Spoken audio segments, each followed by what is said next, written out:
नमस्कार। इस वीडियो में बात होगी बजट 2020 के बारे में।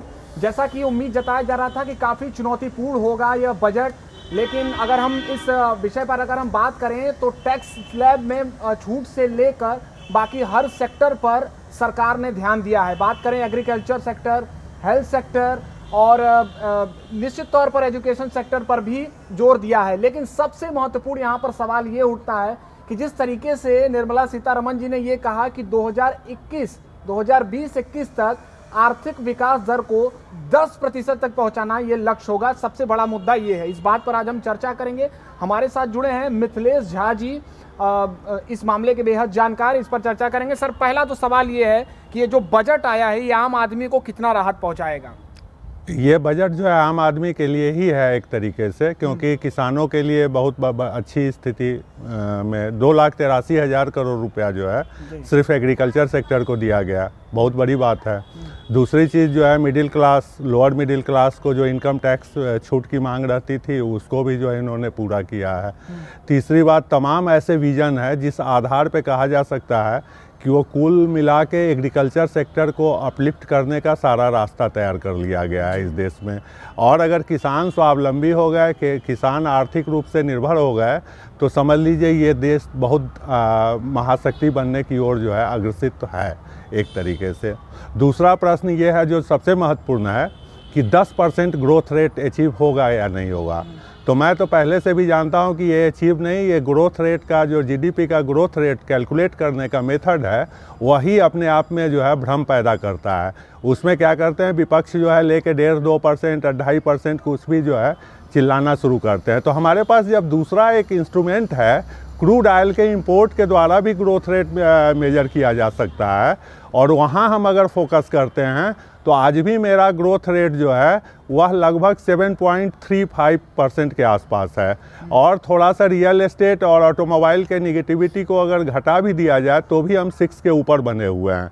तो बहुत बड़ी बात नहीं है। क्रूड का जो प्रबंधन है इस सरकार का वो इतना बेहतरीन है कि हम आराम से $10 के आसपास अगर ये रेट और नीचे आ जाता है, जो $54 है वो $44-45 पर क्रूड मिलने लगे इंडिया को। और दूसरी चीज़ जो है, जो निवेश आप अलग अलग सेक्टर में करने जा रहे हैं, तो वो दोनों का अगर मिल के परिणाम जो सामने आएगा वो आप आराम से 9-10% अचीव कर सकते हैं। जी सर, जिस तरीके से अभी निर्मला सीतारमण जी प्रेस कॉन्फ्रेंस कर रही हैं, सर एक सवाल यहाँ पर ये बनता है कि आर्थिक जो है स्थिति की जो स्थिति इस समय वर्तमान में बात कर ली जाए तो थोड़ी डमाडोल थी, और उसको कहीं ना कहीं अगर इस आने वाले जो इस बजट से जोड़कर देखा जाए तो क्या हम देखेंगे कि नहीं, एक देश को एक नई दिशा मिलेगी आर्थिक मोर्चे पर? हम तो तब आप 6 साल पहले की बात पे आइए, जिस समय मनमोहन सिंह थे उस समय भी बजट आता था। उस समय भी जो है आप घाटे की व्यवस्था जो है आपकी जो है 5% के ऊपर रहती थी, महंगाई दर 10-12% के आसपास रहता था, बैंक इंटरेस्ट रेट जो है 9 के आसपास रहता था। सारा चीज़ पिछले 6 साल से मैनेज है। इस साल भी जो है डेफिसिट फाइनेंस जो है आपका वो 3.50 पे लेके आए हैं ये, यानी पीछे से हम बहुत बेहतर अवस्था में इस अर्थव्यवस्था को पा रहे हैं। और रही बात बहुत डामाडोल की बात, तो जो एक इकनॉमी ऐसी जिसमें भ्रष्टाचार का बोलबाला था, उससे जब आप ईमानदारी की ओर परिवर्तित करेंगे तो कुछ उथल पुथल आपको अर्थव्यवस्था में दिखेगा। तो दिखेगा तो इसका मतलब ये नहीं था कि हम पूरी तरह से जो है अर्थव्यवस्था हमारा डामाडोल की स्थिति में थी। इसको ज़्यादातर प्रचार करके लोगों के जेहन में भरा जा रहा था, और जो सफल नहीं हो पा रहा है इस समय। जी सर, शेयर मार्केट की बात कर ली जाए तो उसमें भारी जो है कि गिरावट में देखने को मिली है। आप 1000-1200 पॉइंट सेंसेक्स गया है, तो इसमें एक मैं पुराना उदाहरण दे रहा हूँ। जब 91 में WTO से एग्रीमेंट किया गया था, उस साल भी बजट के बाद बहुत भयानक गिरावट आई थी पूरे बाजार में। लेकिन होना ये चाहिए था कि ज़बरदस्त उछाल, पूरी इकनॉमी आपकी खोली गई थी। उस साल तो कम से कम तेज़ी आनी चाहिए थी शेयर बाज़ार में, लेकिन मंदी का वो पूरा दौर था एक तरीके से 94 तक, 91 से 94 तक।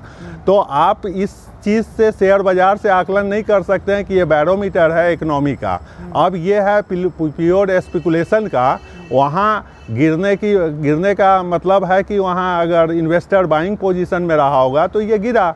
अब इससे कुछ लेना देना नहीं रह गया है। ये इकोनॉमिक बैरोमीटर नहीं है, बल्कि स्पेकुलेशन का अड्डा है। उसको अपने तरीके से आगे बढ़ने दीजिए। यानी कुल मिला के जिस तरीके से अगर इस बजट से जो उम्मीदें थी जो एक आम आदमी की जो आशाएं थी उस पर ये बजट खरा उतरेगा? आप ईमान हम तो मान रहे हैं कि देश पूरी तरह से आगे बढ़ रहा है, अर्थव्यवस्था बहुत तेजी से मजबूत हो रही है, एक ईमानदार अर्थव्यवस्था का निर्माण हो रहा है इस देश के पास, और हम 24 तक $5 ट्रिलियन की इकोनॉमी आराम से पा भी जाएंगे। चलिए, बहुत धन्यवाद सर। वैसे बात कर ली जाए तो विपक्ष अभी से इस बजट को लेकर पूरी तरीके से हमलावर है। राहुल गांधी ने अभी कुछ देर पहले ही कहा है कि अनएम्प्लॉयमेंट के लिए कोई भी सरकार के पास जवाब नहीं है, बजट को उससे जोड़कर हम एक चीज आप इस पे अनएम्प्लॉयमेंट पे सिर्फ इतना जवाब देना चाहेंगे कि भाई जब 14 लाख करोड़ का बजट था, हमारा बजट 29-30 लाख करोड़ पे गया। ये जब खर्च होगा तो वो एम्प्लॉयमेंट जनरेट करेगा कि नहीं करेगा, और ये जनरेट जो करता है तो आपके पास मेजरमेंट का कोई तौर तरीका नहीं है कि आप इसको मेजर करें। ये अफवाह फैला के चुनाव जीतने की शैली अब खत्म हो गई है। अब किसी भी पॉलिटिकल पार्टी को, किसी भी पॉलिटिकल लीडर को जनता में काम का जो है आधार बताना पड़ेगा। वो आगे उनके पास विजन कोई है कि नहीं है, सिर्फ भाषणबाजी अभी इस देश में चलने वाला नहीं है। वैसे अगर हम बात की जाए रोजगार की तो 2030 तक लगभग 8 करोड़ रोजगार के अवसर जो है पैदा करने का भी लक्ष्य है इस बजट के अनुसार, जो है कि अगर हम बात करें तो आप क्या सोचते हैं इस बजट के बारे में, हमें नीचे कमेंट सेक्शन में ज़रूर बताएं, और फिर आप सबसे मुलाकात होगी। नमस्कार।